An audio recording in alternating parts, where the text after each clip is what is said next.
মদিনার খেজুর বাগানে প্রবেশ করে দেখেন সিজদায় পড়ে যে রোনাজারি করা ওই ব্যক্তিটা অন্য কেউ নয়, উনি হলেন আমার আপনার নবী নূহ নবী, দয়া নবী।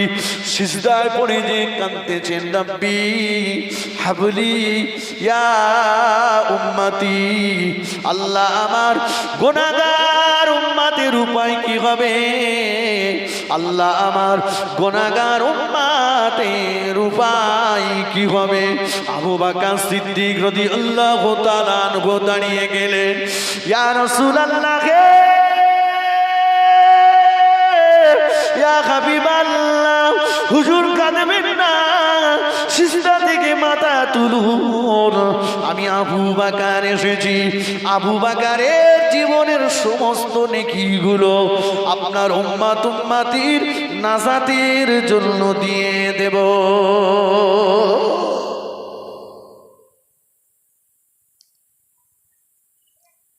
আল্লাহ রাসূল সিজদা থেকে মাথা তোলেন না।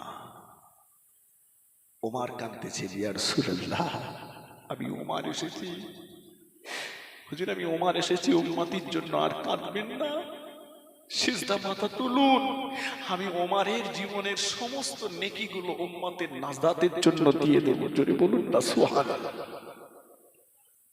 মাথা তুলেন না। হযরত ওমর রাদিয়াল্লাহু তাআলা আনহু বললেন, ভাই আবু বকর, আপনি আমার নবী পাকের পাশে একটু অপেক্ষা করুন, দেখি কাকে নিয়ে আসলে আল্লাহ নবী সিজদা থেকে মাথা তোলে। হযরত ওমর রাদিয়াল্লাহু তাআলা আনহু খেজুর বাগান থেকে বার হয়ে পাগলের মতো আল্লাহ নবীর বেটি ফাতেমার বাড়ির দিকে ছুটতে লাগলেন। ছুটে ছুটে ছুটে ছুটে নবীর জামাতা শেরে খোদা আলী কাররামাল্লাহু ওয়াজহাহুর কাছে চলে গেলেন। ও নবীর জামাতা আলী, চলুন না, আল্লাহ নবীর সন্ধান পাওয়া গিয়েছে, তবে আমার নবী সিজদা থেকে মাথা তোলেন না, উম্মতের জন্য কাঁদেন, চলুন। মনে হয় আপনি গেলে নবী আর সিজদায় মাথা রাখবে না। আলী রাদিয়াল্লাহু তাআলা আনহু বললেন, আপনারা দুজনা গিয়েছিলেন, নবী যখন মাথা তোলেননি, আমি গেলেও তুলবে না, তবে একটা যুক্তি আপনাদেরকে দিয়ে দিচ্ছি, চলে যান আমার ইমাম হাসান ইমাম হুসাইনকে নিয়ে যান, ওরা দুই ভাই গেলে আল্লাহ নবী আর সিজদায় মাথা রাখবে না। ওমর রাদিয়াল্লাহু তাআলা আনহু ইমাম হাসান হুসাইন রাদিয়াল্লাহু তাআলা আনহুমা দুই ভাইকে নিয়ে মদিনার খেজুর বাগানের দিকে ছুটতে লাগলে। ছুটে ছুটে ছুটে ছুটে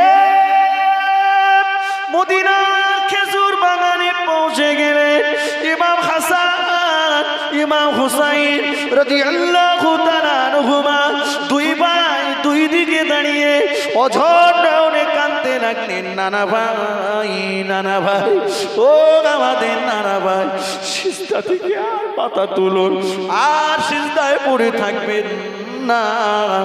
আমরা দুই ভাই আপনাকে কথা দিলাম, আপনার গুনাহগার উম্মত উম্মতি আল্লাহ পাকের আযাবে জাহান্নাম দুজনার মাঝখানে আমরা দুই ভাই প্রাচীর হয়ে যাব।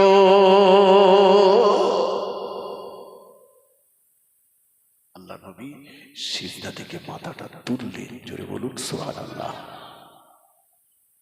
আমি কোরআনের একটা আয়াত বোঝাতে যে এতগুলো কথা আপনাকে শোনাচ্ছি।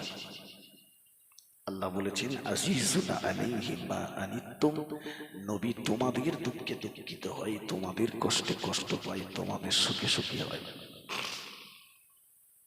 সারাটা জীবন রাসূলুল্লাহ আমাদের কথা চিন্তা করেছেন, সারাটা জীবন। হতভাগা আমরা, কপাল ফাটা।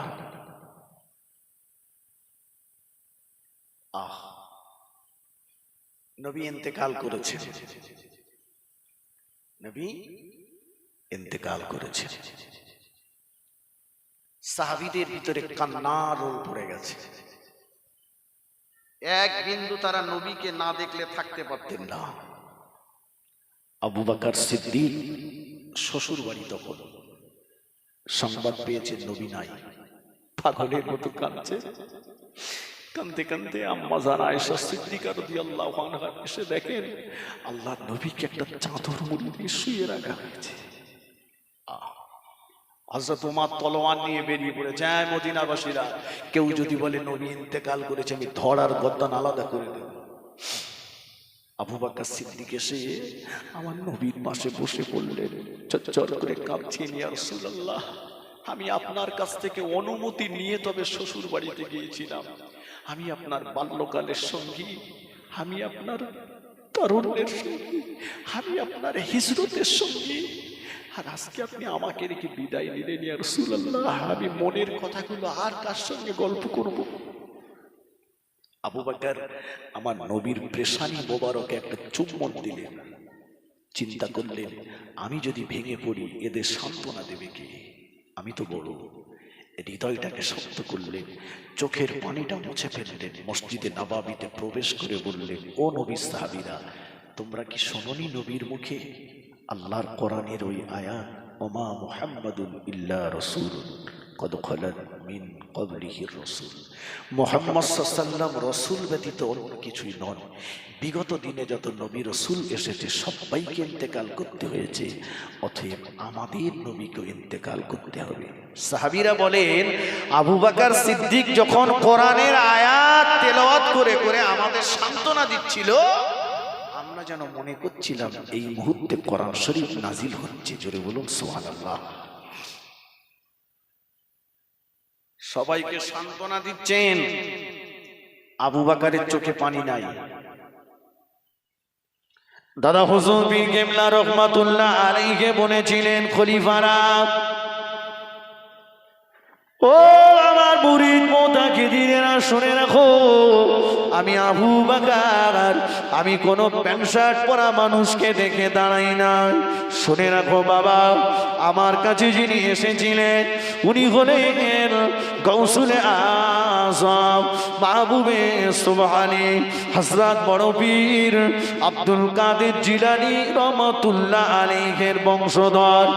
ও আমার মুরিদ মুতাকিদিনেরা, আমি আবু বকর আমি আমার দিব্য চোখে দেখতে পাচ্ছি সুদূর মক্কা শরীফ থেকে গৌসুলে আজম মাহবুবে সুবহানী হযরত বড় পীর আব্দুল কাদের জিলানী রহমাতুল্লাহ আলাইহি কবরের ভিতর থেকে মাথাটা উঁচু করে ফুরফুরা শরীফের জমিনের দিকে চেয়ে আছে। আমার আওলাদ গিয়েছে মুজাদ্দিদুজ্জামান আবু বকরের দরবারে। আমার আওলাদের সঙ্গে আবু বকর কেমন ব্যবহার করে, ও আমার মুরিদ মুতাকিদিনেরাও, আমি ওই প্যান্ট শার্ট পরা মানুষকে দেখে দাঁড়াইনি, আমি বড় পীর সাহেবের আওলাদকে দেখে দাঁড়িয়েছি। কিছু বুঝলেন? আমি ওনাকে দেখে দাঁড়াই, আমি দাঁড়িয়েছি বড় পীর সাহেবের সম্মানে। আর একটা ছোট্ট কথা বলে যাই, হযরত নিজামউদ্দিন আউলিয়া রহমাতুল্লাহ আলাইহি দিল্লির জমিনে পালকিতে করে যাচ্ছেন। একটা পাগলা রাস্তার ধারে দাঁড়িয়ে বলছে, এই আমাকে দুটো রুটি দে, তা না হলে দিল্লি উল্টে দেবো। পাগল। নিজামউদ্দিন আউলিয়া হুজুর পালকির পেয়ারাদেরকে বললেন, নামাও, পালকি দাঁড় করাও। আল্লাহর ওলি কাশ হালতে বসে গেলেন, চোখ দুটো বন্ধ করে এই পাগলের হালতটা দেখলেন। এই পাগলটা ভণ্ড, ওর আব্বার হালতটা দেখছেন ভণ্ড, দাদুর হালত ভালো না।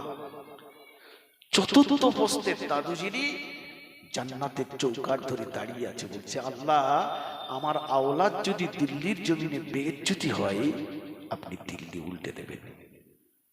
নিজামউদ্দিন আউলিয়া হুজুর চোখটা আলগা করে পালকির পেয়ারাদেরকে বললেন, যাও পাগলাকে আমার কাছে ডেকে নিয়ে এসো। পাগলের মাথায় হাত বুলিয়ে বললেন, বাবা এমন করে বলো না, বলো তোমার কটা রুটি লাগবে, আমি নিজামুদ্দিন তোমার রুটির জিম্মাদার হয়ে গেলাম। জোরে বলুন, একটু জোরে বলে। আমার বক্তব্য ওই জায়গাটাই। ভালো লাগে না, যাব না, অসম্মান করব না, গাল দেব না, ফিরে আসুন। মনে আছে? অসুবিধা হচ্ছে আপনাদের? হুজুর আসলেই ছেড়ে দেবো। জি, আমার রাসূল পাক সাল্লাল্লাহু যে যখন জঙ্গলের কিনারায় ডাক দিলেন, জঙ্গলের হিংস্র জন্তু জানোয়ারেরা পার হয়ে আসলো, আল্লাহ রাসূলের লক্ষ্য পড়ে গেল একটা বাঘের কোলের ভিতরে ওই ছাগলের বাচ্চাটা বসা আছে। জোরে বলবেন সুবহানাল্লাহ। জোরে হবে না? বাঘের কাছে ছাগল বসা নেই। আল্লাহ নবী বললেন, এই জঙ্গলে হিংস্র জন্তু জানোয়ারেরা,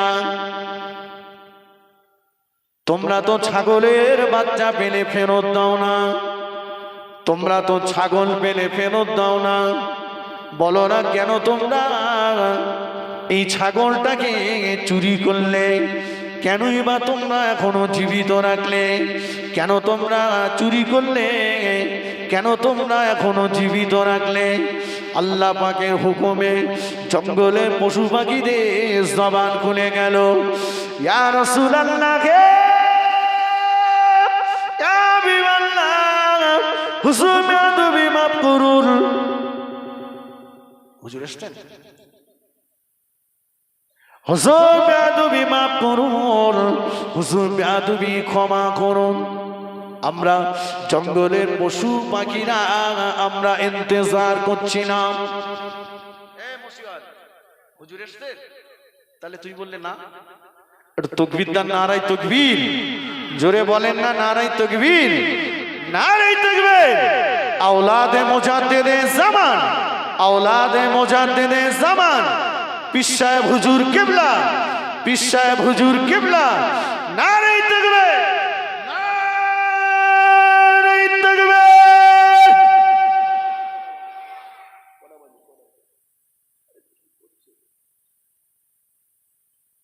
বাবা, আমার পীর সাহেব হুজুর কিবলা, জি হুজুর কিবলা এসেছেন। জি জি, আমাদের সকলের সেরে তাজ, আমাদের নয়নের মণি, আমাদের মাথার মুকুট, আশিক রাসূল সুলতানুল ওয়াইজিন হযরত ছোট হুজুর পীর কিবলা রহমাতুল্লাহ আলাইহির রক্তে জিগার আমাদের পীর সাহেব হুজুর কিবলা এসেছেন। আমরা সকলে খুশি। সকলে বলেন না আলহামদুলিল্লাহ, বলেন না আলহামদুলিল্লাহ, জোরে বলেন না নারায়ে তাকবীর, নারায়ে তাকবীর। আওলাদে মুজাদ্দিদে জামান, পীর সাহেব হুজুর কিবলা, নারায়ে তাকবীর। দরুদ শরীফ আল্লাহুম্মা সাল্লি আলা।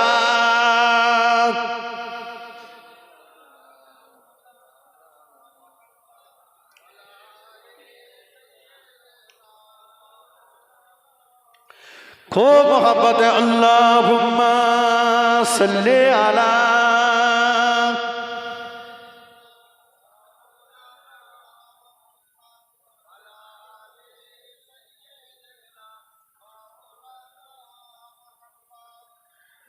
তয়েফেতে গেলেন নবী, দিনের দাওয়াত নিয়ে, পাথর মেরে তাড়িয়ে দিলেন প্যারা নবীজিকে। তয়েফেতে গেলেন নবী, দিনের দাওয়াত নিয়ে, পাথর মেরে তাড়িয়ে দিলেন প্যারা নবীজিকে। তবুও মদদোয়া দেননি নবীজি, সহ্য করিলেন জালা। মক্কা মদিনা নবী কমলিওয়ালা। আল্লাহুম্মা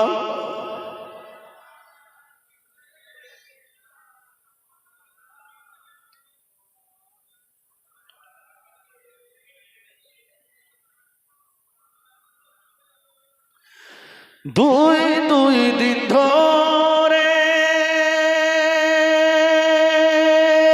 খাওয়ার নাই গো ঘরে,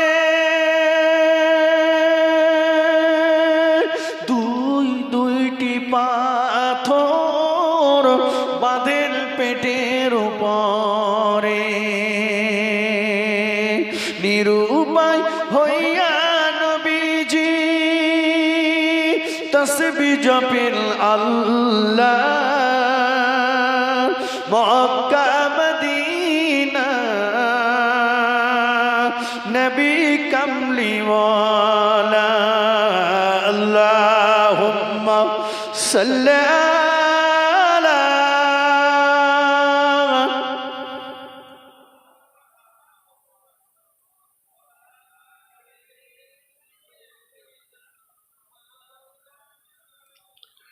ও আমার ভাইজানেরা, জঙ্গলে পশু পাখিরা জবাব দিল, ইয়া রাসূলুল্লাহ হাবিবাল্লাহ, হুজুর আমাদের বেয়াদবি ক্ষমা করুন, হুজুর আমাদের বেয়াদবি মাফ করুন, হুজুর আমাদের বেয়াদবি ক্ষমা করুন।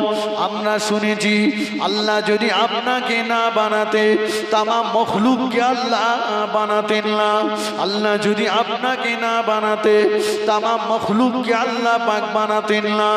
আমাদের মনে বড় আশা, আমাদের মনে বড় ইচ্ছা, দু নয়ন ভরে আমরা আপনাকে একটা বার দেখবো, কিন্তু আমাদের নসিবে হয় না, জোটে না, আমাদের নসিবে হয় না, জোটে না।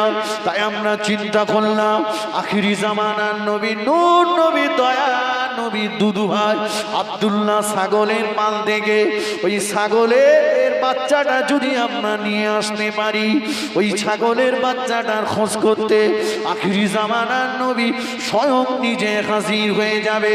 তখন আমরা আখিরি জামানার নবীকে দু নয়ন ভরে দেখে আমরা আমাদের জীবনটা ধন্য করে নেব। আর একটু জোরে বলো সুবহানাল্লাহ। ওরা আমার নবীকে কথা বলে চিল্ল, আমরা চিল্লাম লজ্জা। ভাইয়েরা আমার, এই জন্য বলেছিলাম সৃষ্টির সেরা মানুষ মাঝে মাঝে মনে হয় চিল ছোটটির চাইতে খারাপ। চার পেয়ে জানোয়ারের আমার নবীকে চিনল। গায়ের গন্ধে পাশে যাওয়া যায় না, নাম ডেকেছে আতর আলী। কথা বুঝতে পেরেছে? গায়ের গন্ধে পাশে যাওয়া যায় না, নাম ডেকেছে আতর আলী। আজকে বলতে আনা বাশারুম মিসলুকুম, নবী আমাদের মতো বড় ভাইয়ের মতো, বলুন নাউজুবিল্লাহ। না না না না, ও আল্লাহ নবী দিন দুনিয়ার বাদশা হাবিবুল্লাহ জনাবে মুহাম্মদুর রাসূলুল্লাহ সাল্লাল্লাহু আলাইহি ওয়াসাল্লাম মাঝে মাঝে নবী আমার রাতে পেয়ালাতে পেশাব করতেন। আল্লাহ নবী পেয়ালাতে পেশাব করে বাবা পেশাবটাও খাটের নিচে রেখে দিয়েছেন। সকালবেলাও আল্লাহ নবী উম্মে আয়মানকে ডেকে বললেন, ও উম্মে আয়মান, আমি রাসূলুল্লাহ আমার পেশাবগুলো বাইরে ফেলে দিয়ে এসো। উম্মে আয়মান মিসকি মেরে হেসে বলল, ইয়া রাসূলুল্লাহ হাবিবাল্লাহ, আমি ওই পেশাবগুলো রাত্রে আমার পানির পিপাসা লেগেছিল, আমি ওগুলো পানি মনে করে খেয়ে ফেলেছি। হাদিস শরীফ। এই শোনেন, খেয়ে ফেলাটা একরকম জিনিস, আর পানি মনে করাটা আর একরকম জিনিস। অজ বুঝতে হবে। পানি মনে করা মানে কি? ও তো গন্ধ ছিল ছিল। আল্লাহ নবী একবারও বললেন না উম্মে আয়মান কুলি করে ফেলো। নবী একবারও বললেন না উম্মে আয়মান তুমি তোমার মুখটাকে ধুয়ে ফেলো। এমন কথা আল্লাহ নবী বললেন না, বরঞ্চ আল্লাহ নবী বলেছিলেন, ও উম্মে আয়মান, আমি আল্লাহ নবী বলে দিলাম, জীবনে কোনোদিন তোমার পেটের পেটের অসুখ হবে না। কিতাবের ভিতরে লেখা হয়েছে ওই দিন থেকে নিয়ে উম্মে আয়মান দুনিয়ার জমিনে যতদিন বেঁচে ছিল জীবনেও কোনোদিন উম্মে আয়মানের পেটের অসুখ হয়নি।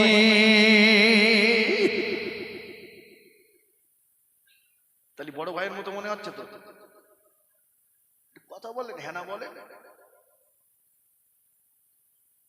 যারা বলছে ভুল করে কেউ যদি হাফ কাপ খেয়ে ফেলে ভাই পেটের ম্যাডাম সারবে? আল্লাহ রাসূলের পেশাব পায়খানা চোখে দেখতে পাওয়া যেত না। হযরত কাতাদা রাদিয়াল্লাহু আনহু বলেন, আমি রাসূলুল্লাহর সঙ্গে আছি, রাসূল ইস্তেনজায় গেলেন, তো ইস্তেনজার পরে আমি ওই জায়গাটায় গেলাম, রাসূলের পেশাব পায়খানা কিছুই দেখতে পেলাম না। আমি আল্লাহ রাসূলের ব্যবহৃত কুলুপ দেখতে পেলাম। আমি রাসূলের ওই কুলুপ মোবারকটা আমার হাতে তুলে নিলাম। আমি দেখছি রাসূলের কুলুপের ঢিলার ভিতর থেকে মিশক আম্বারের খুশবু বাহির হচ্ছে। জোরে বলুন।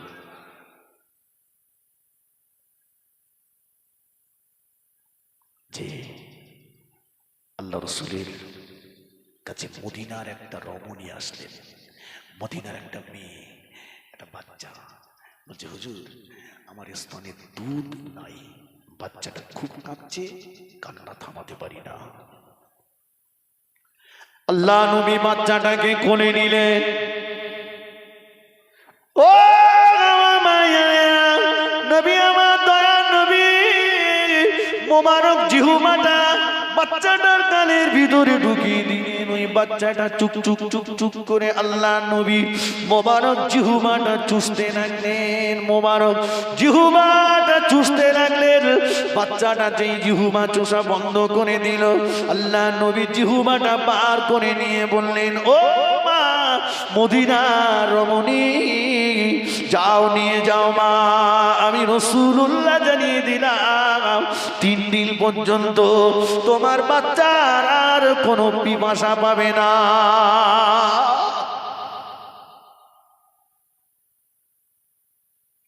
কোনো বাচ্চা যদি কাঁদে আর আমাদের কোলে এনে যদি দেয়, ওর কান্না থামবে না বাড়বে?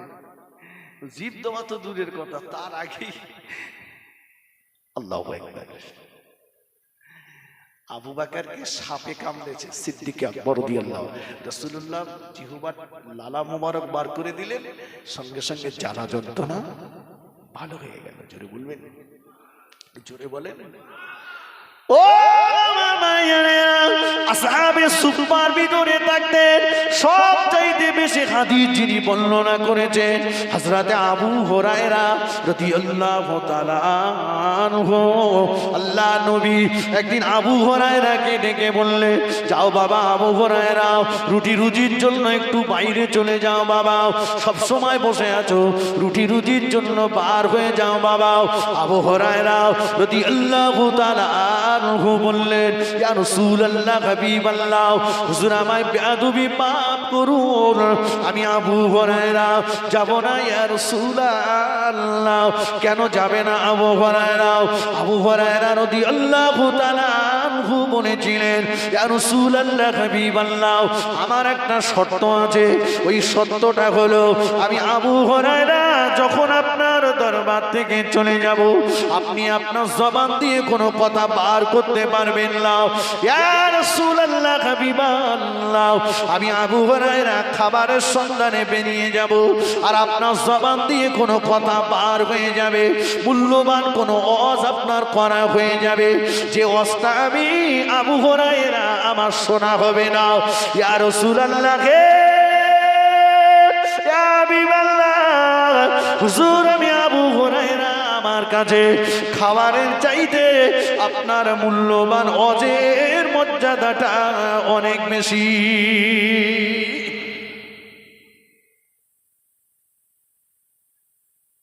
চিন্তা করে সবচাইতে বেশি হাদিস আবু হুরায়রা রাদিয়াল্লাহু আনহু বর্ণনা করেছেন। এই আবু হুরায়রাকে আল্লাহ রাসূল একদিন ডাকলেন, ডেকে বলছেন, আবু হুরায়রা শোনো, একটা তবিল দিলেন। তবিল, তবিল বোঝেন? জি, এই তবিল দিয়ে, আর ওই তবিলের ভিতরে এক মুষ্ট খেজুর দিয়ে আল্লাহ রাসূল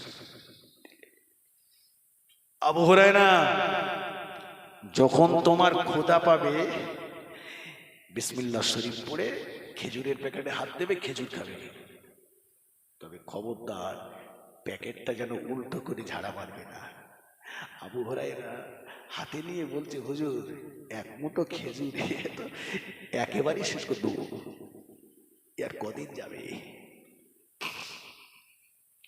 হযরতে আবু হুরায়রা রাদিয়াল্লাহু তাআলা আনহু বলেন, নবী পাকের সাহাবীরা, ও আল্লাহ নবীর সাহাবীরা, আমি আবু হুরায়রা আমার কাছে আল্লাহ নবীর দেওয়া ওই তবিলটা একটা দুটো দিন নয়, আল্লাহ নবীর দেওয়া ওই তবিলটা একটা দুটো মাস নয়, আল্লাহ নবীর দেওয়া ওই তবিলটা একটা দুটো বছর নয়। ও নবী পাকের সাহাবীরা, আমি আবু হুরায়রার কাছে ওই তবিলটা 12টা বছর ছিল।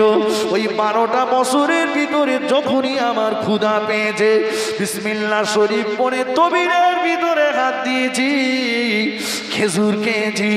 12টা বছরের ভিতরে আমার তবিলের খেজুর কমতে দেখিনি।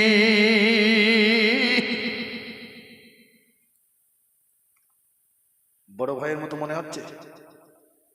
একটু হ্যাঁ না বলে হচ্ছে না? আল্লাহ রসুলকে দাওয়াত করলেন। রাসূলুল্লাহর একজন মহিলা সাহাবী, নাম তার উম্মে মা'বাদ, বুখারী শরীফের হাদিস। উম্মে মা'বাদ কয়েক মাস আগে রাসূলকে দাওয়াত করেছে। গরিব মানুষ, কিন্তু মনটা চেয়েছে একবার রাসূলকে দাওয়াত করে নিয়ে আসবে। কি বলেন? নবাবপুরবাসীর ইচ্ছা কিছু হলেই পীর সাহেব হুজুর কেবলা আসুক, মহাব্বত করেন, ভালোবাসেন। কথা ঠিক কিনা বলে? যে আরে হুজুর শুধু আসলেই শান্তি। কথা ঠিক কিনা বলে? আসলেই শান্তি। তো রাসূলের ওই মহিলা সাহাবী উম্মে মা'বাদ নিয়ত করেছেন, রাসূলুল্লাহ একটু আমার বাড়িতে আসবেন, আমি নবীকে মেহমানদারি করাবো। কয়েক মাস আগে দাওয়াত করেছেন। ঠিক যেদিন রাসূলুল্লাহ আসবেন তার এক সপ্তাহ আগে থেকে উম্মে মা'বাদের বাড়িতে খুব দুর্ভিক্ষ, কিচ্ছু নেই খাওয়ার, কিচ্ছু নেই। চিন্তা করছেন বারণ করে দেব নাকি, আবার চিন্তা করছেন না, দাওয়াত করে পাওয়া যায় না, বারণ করব না। যা আছে দেখ, নির্দিষ্ট দিনে নির্দিষ্ট সময়ে হুজুর পাক সাল্লাল্লাহু আলাইহি ওয়াসাল্লাম আসলেন। এসে দেখছেন উম্মে মা'বাদের বাড়িতে কোনো রকমের কোনো কিছু খাওয়ার ব্যবস্থা নেই, মেহমানদারির কোনো ব্যবস্থা নেই। আল্লাহ নবী রাগান্বিত হলেন না। নবী আমার দয়ার নবী বললেন, মা উম্মে মা'বাদ, ও মা উম্মে মা'বাদ, তোমার বাড়িতে কি এক লোটা ওযুর পানি হবে? ওযুর পানি হবে মা? আচ্ছা, আমাদের যদি কেউ এরকম দাওয়াত করে আর কিচ্ছু খাওয়ার ব্যবস্থা না করে, নামাজের সময় হলেও আমরা নামাজ পড়বো তার বাড়ি? বলে বাড়ি চল, নামাজ কাজা হয়ে যায়, যাক। এর বাড়ি নামাজ? আল্লাহু আকবার। উম্মে মা'বাদ বললেন, ইয়া রাসূলুল্লাহ, ইয়া হাবিবাল্লাহ, হুজুর জি আমার বাড়িতে এক লোটা ওযুর পানি হবে। আল্লাহ নবীকে এক লোটা ওযুর পানি দিলেন। নবী আমার দয়ার নবী এক লোটা ওযুর পানি নিয়ে উম্মে মা'বাদের বাড়ির উঠানে বসে বসে ওযু করতে লাগলেন। আল্লাহ নবীর ওযুর পানিটা গড়িয়ে গড়িয়ে গড়িয়ে গড়িয়ে গড়িয়ে গড়িয়ে উম্মে মা'বাদের বাড়ির উঠানে ছিল শুকনো একটা মরা খেজুর গাছ। নবীর ওযুর পানিটা শুকনো মরা খেজুর গাছের গোড়ায় যে জমা হচ্ছে। শুকনো মরা গাছ, ওযুর পানিটা গড়িয়ে গড়িয়ে গাছের গোড়ায় জমা হচ্ছে। আল্লাহু আকবার। ওযু শেষ হয়ে গেছে। রাসূল বললেন, মা একটা নামাজের মুসল্লা দাও, মা নামাজের পাটি দাও। দিলেন, নামাজে দাঁড়িয়ে গেলেন। উম্মে মা'বাদের মনটা বলে, ঘরের ভিতরে আযান অনেক কাঁদছেন। আল্লাহ, ও যে নবীকে না বানালে তামাম মখলুককে বানাতে না, যে নবীকে সৃষ্টি না করলে তামাম মখলুককে সৃষ্টি করতেন না।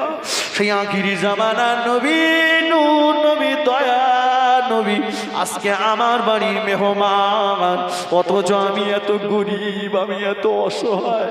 আমার নবী দয়া নবীকে কিছু মেহমানদারি করাতে পারলাম না। আল্লাহ আমি আমার নবীকে কিছুই খেতে দিতে পারলাম না। উম্মে মাহবাদির দু চোখ দিয়ে অঝর নয়নে পানি গড়িয়ে যায়। কিছু কান্নাকাটি করে উম্মে মাহবাদ চোখের পানিটা মুছে বেড়ে ঘরের ভিতর থেকে আস্তে আস্তে বাইরে বার হচ্ছে। জানাজাটা টপকালেন আর বাড়ির উঠানে দাঁড়িয়ে থাকা শুকনো মরা খেজুর গাছটার দিকে লক্ষ্য পড়ে গেল। দেখতে পেল আল্লাহ নবীর অজুর পানির স্পর্শ পেয়ে শুকনো মরা খেজুর গাছটা জীবিত হয়ে গিয়েছে। ও মায়েরা, শুধু জীবিত হয়নি, আল্লাহ নবীর অজুর পানির স্পর্শ পেয়ে শুকনো মরা খেজুর গাছটা জীবিত হয়ে ওই খেজুর গাছে একটা খেজুরের কাঁদি ধরেছে। ওই খেজুরের কাঁদিতে কিছু পাকা পাকা ডাসা ডাসা খেজুর উম্মে মাহবাদ দেখতে পাচ্ছে। ছুটে যে পাকা পাকা ডাসা ডাসা খেজুর পেড়ে নিয়ে আল্লাহ নবীকে নাস্তা করতে দিলে।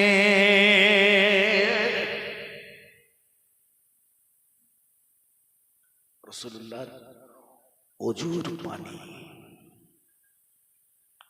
বড় ভাই মনে হচ্ছে, এখনো হয়নি? আস্তাগফিরুল্লাহ। আল্লাহ রাসূল বেটি ফাতেমার বাড়িতে গেলেন। কার বাড়ি? আল্লাহ রাসূলের বেটি ফাতেমার বাড়িতে। যে দেখছেন ফাতেমা নিজে হাতে করে রুটি বেলছে। রাসূল বললেন, মা ফাতেমা আমার কাছে দাও, আমি রুটি বেলে দিচ্ছি, তুমি রুটি ছেঁকে নাও। আমার রাসূলুল্লাহ নিজে হাতে রুটিগুলো বেলে দিলেন। ফাতেমা তো জাহরা রাদিয়াল্লাহু আনহা ছেঁকে দিচ্ছেন। একেবারে শেষে রাসূলুল্লাহ কিছুটা খামির নিয়ে ওই খামিরটাকে হাত দিয়ে চাপটে চাপটে চাপটে চাপটে চাপটে চাপটে রাসূল একটা রুটি বানালেন।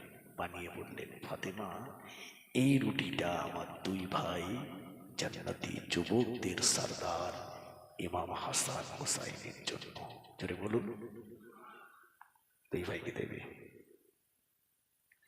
আল্লাহ নবীর বেটি খাতুনে জান্নাত সাইয়্যিদাতুন নিসা ফাতেমাতুজ জাহরা রাদিয়াল্লাহু তাআলা আনহা ওই রুটিটা নিয়ে উনানে সেকবার জন্য, ওই রুটিটা যেই না উনানের উপরে তুললে উনানের আগুনটা তপ করে ঠান্ডা হয়ে গেল।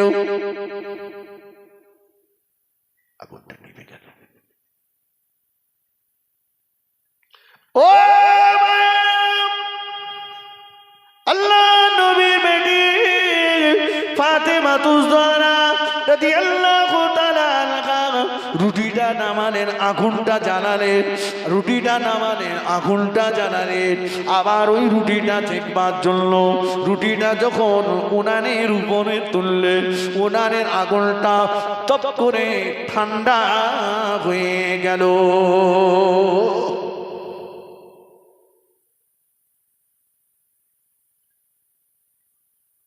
আল্লাহ নবী দয়া নবী আমার মিসকি মেরে হেসে বলেছিলেন, বেটি ফাতেমা, ও বেটি ফাতেমা, এই রুটিটা দুনিয়ার আগুনে কেন?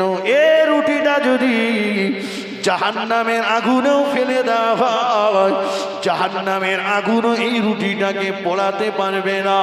কেননা এই রুটির উপরে তোমার আব্বা জান বিশ্ব নবীর হাতের ছাপ লেগে আছে।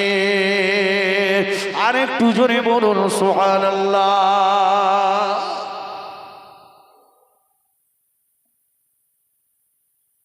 রাসূলুল্লাহ